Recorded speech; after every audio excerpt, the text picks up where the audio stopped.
د جنګ فنون د جنګ طریقې عباس ښیي.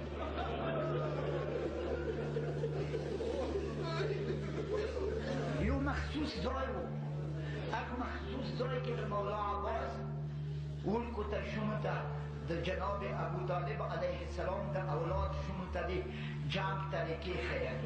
یوه ورځ د ابو طالب علیه السلام د اولاد بیبیان جمع شولې، اولیا بیبي ته راغللې، عرض یې وکړو، درخواست یې وکړو بیبي څه وشي که د کوم قسم سره تعلیم د جنګ څه عباس ویل کړی دی دغو ځوانانو ته دغو ولکو ته دغه باندې کې مو راوکسو.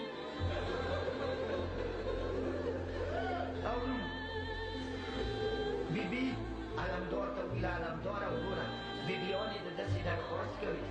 علمدار ویله قربان خوی ما ته منظور دی. انتظام وشو، بني هاشم و مهدی دننه پردې ولګېدلې.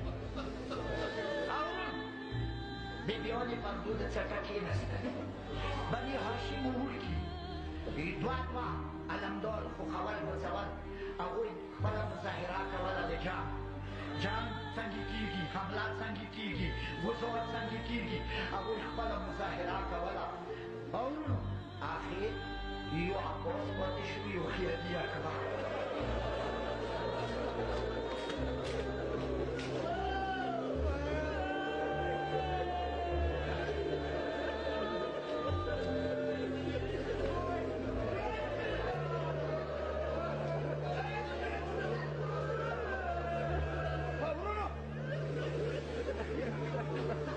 بیبی راغله د حسین سردار خود پردې نه راووتله، ورچې نه کېنستله څه د عباس و د علي اکبر جنګ و. ویلې بیبي په دې خبره وه څه علي عباس ساتلی دی کربلا دپاره.